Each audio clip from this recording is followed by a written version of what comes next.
નમસ્કાર, ઉજાસ ટીવીમાં હું પંકજ આપનું સ્વાગત કરું છું. આજના તારીખ 15મી જુલાઈ અને બુધવારના અમેરિકાના મુખ્ય સમાચારની વાત કરીએ તો અમેરિકામાં વર્ષ 1960નો કાયદો બદલાઈ જવાની તૈયારી ચાલી રહી છે. 70 વર્ષ જૂનો કાયદો બદલાતા સમય પત્રક હચમચી જશે. લોકોને કરોડો ડોલરનો ફાયદો થાય તેવી સ્થિતિ છે. શું છે નવો કાયદો તેની વિગતે વાત કરીશું. ઉપરાંતના સમાચારમાં જોઈએ તો ટેક્સાસમાં ભારે વરસાદ વરસ્યો છે.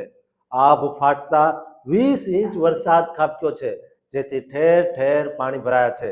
ગેસ સ્ટેશન અને મોલ સહિત મોટેલમાં પણ પાણી ઘૂસી જવાની સ્થિતિ સર્જાઈ છે. ભારે વરસાદને લીધે લોકોને હાલાકી એટલે કે મુશ્કેલીનો સામનો કરવો પડી રહ્યો છે. ગુજરાતીઓને કેટલું નુકસાન થયું છે તેની વિગતે વાત કરીશું. ઉપરાંતના સમાચારમાં જોઈએ તો અમેરિકામાં ગ્રીન કાર્ડના નિયમોમાં મોટો બદલાવ આવ્યો છે. લોકો જે નોકરી કરી રહ્યા છે તેમને પણ આ શરતો પૂરી કરવી પડશે. જો નહીં કરવામાં આવે તો મુશ્કેલી થશે. શું છે શરતો તેની વિગતે વાત કરીશું. તો ચાલો તમામ સમાચાર જોઈએ વિસ્તારથી. અમેરિકાની ધરતી પરથી ત્યાં વસતા લાખો ભારતીય પ્રવાસીઓ અને ખાસ કરીને આઈટી તેમજ અન્ય બિઝનેસ સાથે જોડાયેલા આપણા ગુજરાતી પરિવારોના દૈનિક સમય પત્રકને હચમચાવી દે તેવા સૌથી મોટા ચોંકાવનારા સમાચાર સામે આવ્યા છે. કાનૂની બજેટ અને નીતિ વિષયક સમાચાર છે, જેને લીધે અમેરિકાની આખી સમય પ્રણાલી પર બહુ મોટો પ્રશ્ન ઊભો થયો છે. અમેરિકામાં વર્ષ 1960ના દાયકાથી ચાલી આવતી અને દર વર્ષમાં 2 વાર ઘડિયાળના કાંટા બદલવાની એટલે કે સમય આગળ પાછળ કરવાની જૂની પરંપરાગત પ્રથા હવે કાયમ માટે બંધ થઈ જશે. કારણ કે અમેરિકી સંસદના નીચલા ગૃહ હાઉસ ઓફ રિપ્રેઝેન્ટેટિવ્સ દ્વારા ડે લાઇટ સેવિંગ ટાઈમ એટલે કે DST ને હંમેશ માટે કામ કરવાના બહુ મહત્વના સનશાઇન પ્રોટેક્શન એક્ટને બહુમતીથી મંજૂર કરી દેવાયો છે. આ ઐતિહાસિક બિલની તરફેણમાં 308 અને વિરોધમાં 117 મત પડ્યા હતા. હાઉસમાંથી લીલી ઝંડી મળ્યા બાદ હવે આ બિલને અંતિમ મંજૂરી માટે સેનેટમાં મોકલવામાં આવ્યું છે. જો આ બિલ કાયદો બની જશે તો અમેરિકનોને દર વર્ષે નવેમ્બરમાં ઘડિયાળના કાંટા પાછળ કરીને સ્ટાન્ડર્ડ ટાઈમ પર પાછા જવાની ઝંઝટમાંથી કાયમ માટે મુક્તિ મળી જશે. જો કે જે રાજ્યો હાલમાં પણ આ સમય પ્રણાલી પાળતા નથી તેઓ આ કાયદામાંથી કાયદેસર બહાર રહેવાનો એટલે કે ઓપ્ટ આઉટ કરવાનો વિકલ્પ પસંદ કરી શકશે. જેમ કે હવાઈ અને એરિઝોના રાજ્યો અત્યારે પણ આ સમય પદ્ધતિ પાળતા નથી. આ મહત્વપૂર્ણ બિલને લઈને અમેરિકાના શાસક પક્ષ અને વિપક્ષમાં બહુ જ મોટી કાનૂની દલીલો ચાલી રહી છે. જેમાં આ કાયદાના સમર્થકોનું કહેવું છે કે વર્ષમાં 2 વાર વારંવાર સમય બદલવાથી લોકોની ઊંઘ પર બહુ માઠી અસર થાય છે, જેના લીધે કામના સ્થળે મોટી શારીરિક ઈજાઓ થાય છે અને માર્ગ અકસ્માતો પણ ઝડપથી વધી જાય છે. વળી જો આખા વર્ષ દરમિયાન ઘડિયાળને 1 કલાક આગળ જ રાખવામાં આવે તો શિયાળાના મહિનાઓમાં સાંજે વધુ સમય સુધી કુદરતી સૂર્યપ્રકાશ અને અજવાળું મળી રહેશે, જે દેશની આર્થિક પ્રવૃત્તિઓને મોટો વેગ આપશે.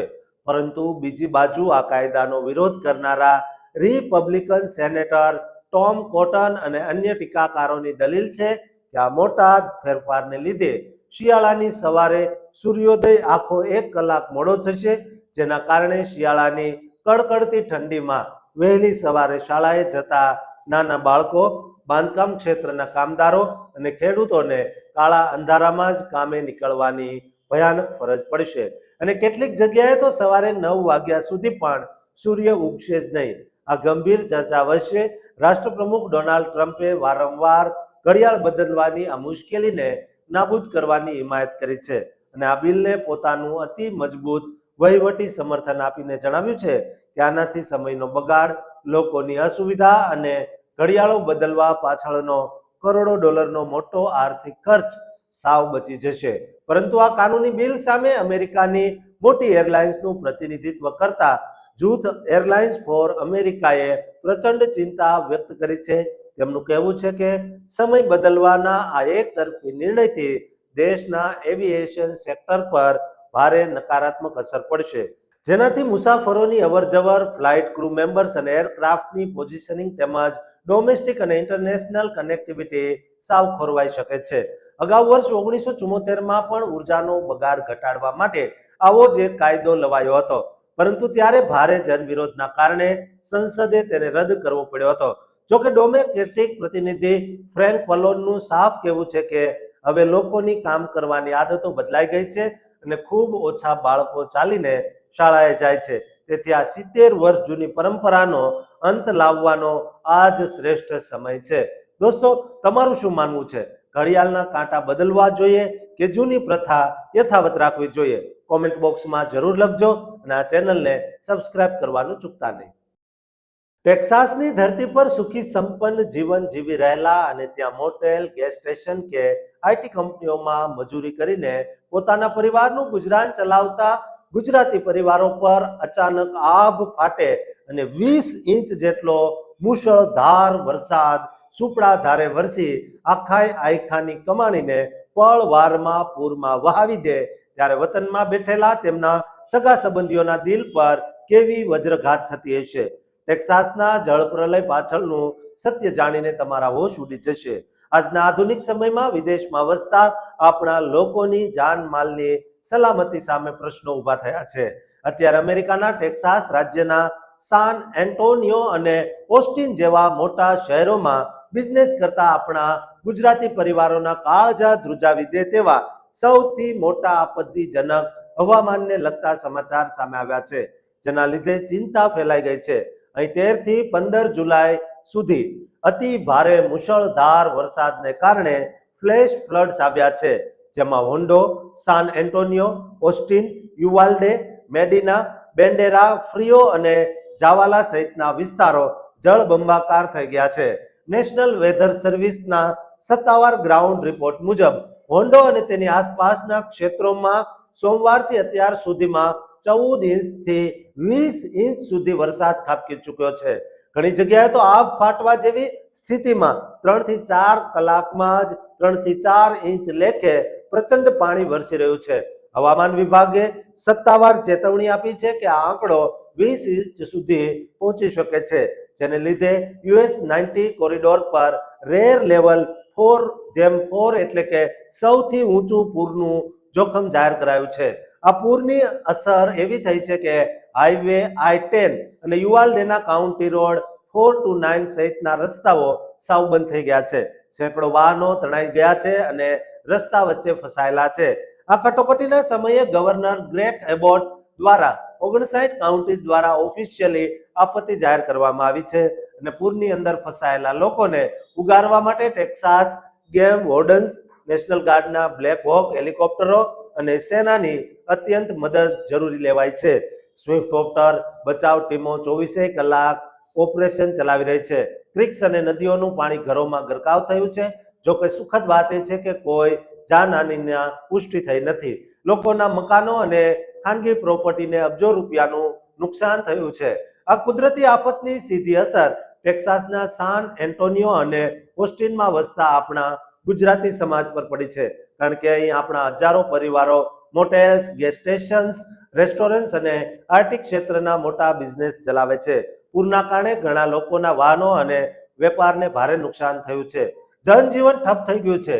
સ્થાનિક ગુજરાતી એસોસિએશનો અને પવિત્ર હિન્દુ મંદિરો પણ મુશ્કેલીમાં મુકાયેલા પરિવારોની મદદ માટે બહુ જ મોટા પાયે સક્રિય થઈ રહ્યા છે. સરકારી તંત્ર દ્વારા તમામ પ્રવાસીઓને ટર્ન એરાઉન્ડ, ડોન્ટ ડ્રાઉન એટલે કે પાણી ભરેલા રસ્તાઓ પર ભૂલથી પણ વાહન ન ચલાવવાની સલાહ આપી રહ્યા છે. દોસ્તો, ટેક્સાસમાં વસતા આપણા ભાઈ બહેનો માટે બહુ મોટી અગ્નિ પરીક્ષા સમાન અત્યારનો સમય સાબિત થઈ રહ્યો છે. ત્યારે આપણે સૌ કોઈ સાથે મળીને મુશ્કેલીમાં મુકાયેલા ગુજરાતીઓની મદદ કરીએ તેવું આહવાન કરવામાં આવ્યું છે.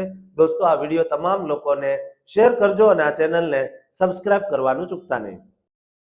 અમેરિકાની ધરતી પરથી ત્યાં ગ્રીન કાર્ડ પર રહીને નોકરી કરતા લાખો ભારતીયો અને અમેરિકન નાગરિકતા મેળવવાની કાગડોળે રાહ જોતા ગુજરાતીઓના કાળજા ધ્રુજાવી દે તેવા સૌથી મોટા સમાચાર સામે આવ્યા છે, જેના કારણે પ્રવાસી સમાજમાં ભારે ચિંતા ફેલાઈ ગઈ છે.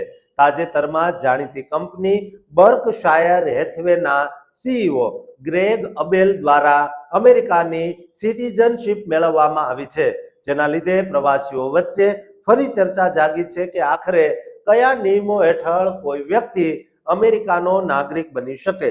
અસલમાં ગ્રીન કાર્ડ અને યુએસ સિટીઝનશીપ સાવ અલગ જ છે.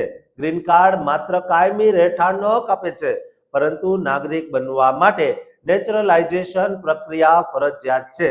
સામાન્ય નિયમ અનુસાર અરજદારની ઉંમર 18 વર્ષ અને તેની પાસે ઓછામાં ઓછો 5 વર્ષનો ગ્રીન કાર્ડનો સમયગાળો હોવો જરૂરી છે.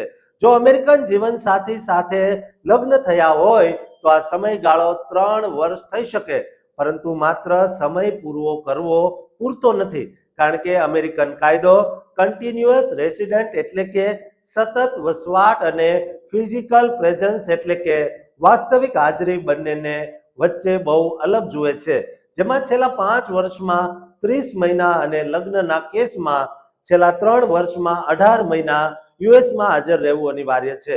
જો તમે કોઈ પણ કારણસર સતત 6 મહિનાથી વધુ સમય માટે અમેરિકાની બહાર રહો છો તો તમારા પર કાનૂની સવાલ ઊભા થઈ શકે છે, અને જો 12 મહિના કે તેથી વધુ સમય બહાર વિતાવો તો તમારી લાયકાતની ગણતરી ફરીથી શૂન્યથી શરૂ કરવી પડે છે. જેથી લાંબી યાત્રા કરતા પહેલા કાયદો સમજવો બહુ જરૂરી છે. ઇન્ટરવ્યુના સમયે અધિકારીઓ તમારા પાછલા 5 વર્ષની એક વિદેશી મુસાફરીનો હિસાબ માંગે, માટે તમારી પાસે તમારા પાસપોર્ટ તેમજ ટ્રાવેલના દસ્તાવેજો હાજર હોવા જોઈએ. આ સિવાય તમારું ચરિત્ર સાફ હોવું જોઈએ, એટલે કે કોઈ ટેક્સ ચોરી કે ગુનાહિત કેસ ન હોવો જોઈએ. ઇન્ટરવ્યુ દરમિયાન અંગ્રેજી લખવા, વાંચવા અને બોલવાની ક્ષમતા ચકાસાય છે. સાથે જ અમેરિકન ઇતિહાસ અને સરકાર વિશે સિવિક્સ ટેસ્ટ લેવાય છે, અને આખરે સફળ ઉમેદવારોને દેશ પ્રત્યે વફાદારીના કાનૂની શપથ એટલે કે ઓથ ઓફ એલિજિયન્સ લેવાના હોય છે.